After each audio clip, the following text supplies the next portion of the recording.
Out on the road, trying a multitude of different chargers, I often comment on the huge difference in the thickness, weight, and flexibility of EV charging cables.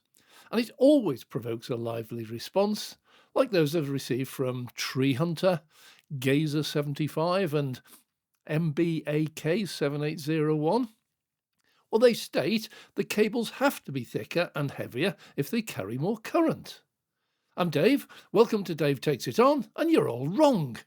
Oh, coincidentally, I just found the heaviest, thickest, and least flexible cable I have ever used. Keep watching to see who's taken that honour. Well, welcome to all new viewers to our channel. We get out on the road in order to bring you the latest news, views, reviews, and interviews on all things EV. And welcome back to our regulars. All electricity cables have a rating, a maximum power that you should put through it. From that used in your home right up to the 100,000 plus voltage pylon cables. But the rating is not a single figure. All cables have different ratings depending on where they are installed, and here is your first clue. A cable in free air has a higher current rating than a cable enclosed in a conduit or cavity wall, which in turn has a higher rating than a cable enclosed in an insulated wall. The reason is nothing to do with the current carrying capacity of the cable, but heat. A power cable made of copper, aluminium, steel or carbon has a natural resistance. Small, yeah, but it's there. And when you pass a current through a resistor, it gets hot. That's the principle of an electric heater. It also explains why trees catch fire when hit by lightning. Wood has a very high resistance, so the current from the lightning heats the wood up to flash point and it catches fire. Well, cables are generally sized, or they should be, so that the current they are rated at is low enough that the heat generated is negligible or insignificant. It should barely get warm ever, even with prolonged use. Now, obviously, if you run a cable in a loft under fiberglass insulation, it will get hotter than one in free air because it cannot lose that heat as easily because fiberglass insulates it. So current is not the sole reason why EV charging cables are the thickness they are. It is also down to cooling. Without liquid cooling, you would need to install much thicker, therefore heavier, cables than with liquid cooling. But there's different liquid cooling methods, and the most common is shown in this diagram. You run cooling tubes alongside the power cables, but all of it within the overall cable. And obviously they can take away a certain amount of heat. But it's not really very efficient.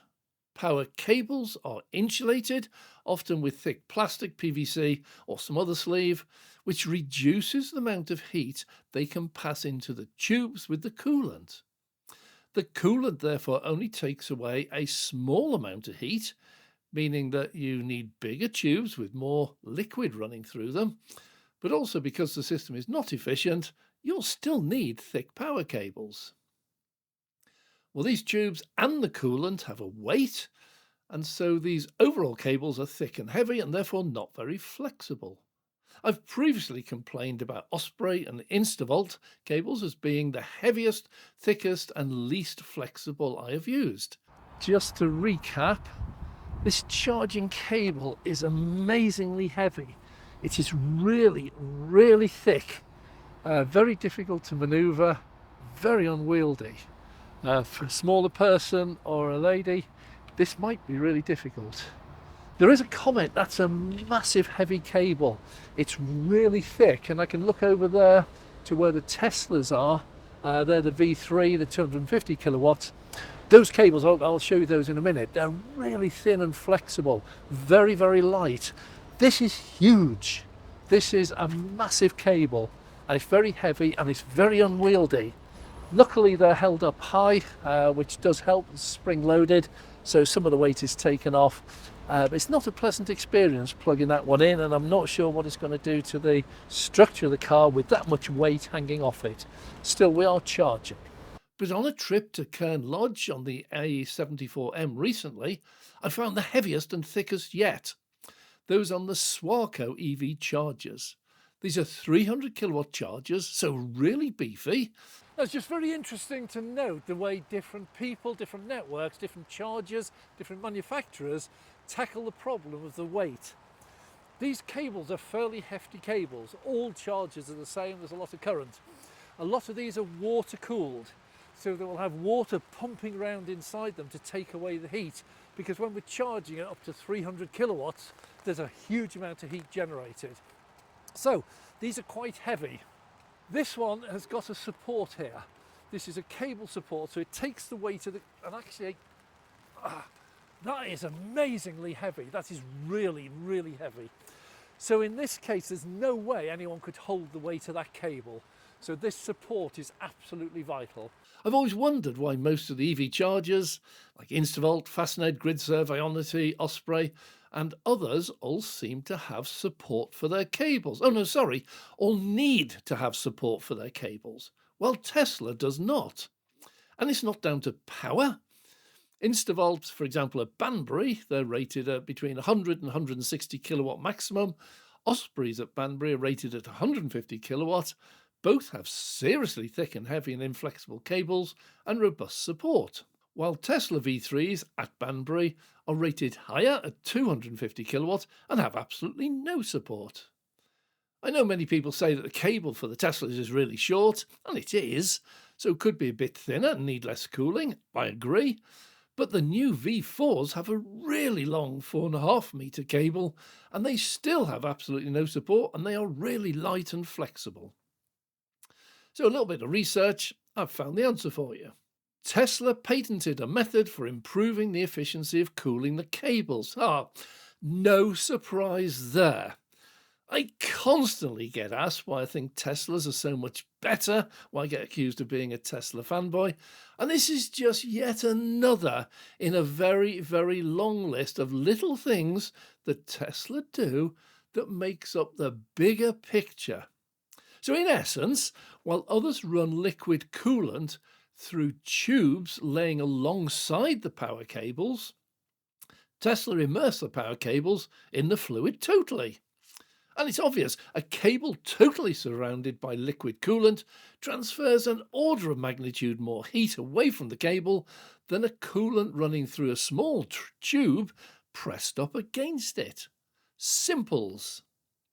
So Tree Hunter, Gazer 75 and MBA K7801, you're wrong. You do not need a thicker cable to allow more current through it if you actively and efficiently cool the power cables. You can use very much thinner cables and allow much more current. They are claimed to be future-proof. And most of us take this to mean that they will be upgradable to 350 or even 500 kilowatt power in the future, and also offer 800 volt charging for the likes of Porsche, Taycans, Kia EV6, Hyundai Ioniq 5 and Lotus Electras already on the road. And I suspect the upgrade will not require the cables to be replaced. Well, 500 kilowatt of power and 800 volts will be a significant increase in power, and these chargers do not have thick cables, nor short cables, nor do they have any support at all. And it's all down to the power of cooling. If you have enjoyed this video, please click the like button. It does help a new channel like ours. And if you want to see more, please subscribe. It's totally free. And click the notification bell if you want to be notified each time we release a new video. For viewers who want to support our growth even more, please have a look at our Patreon membership. Massive, massive thank you to all our existing members. You really do help us to make these videos, and we really do appreciate your support. I'm Dave.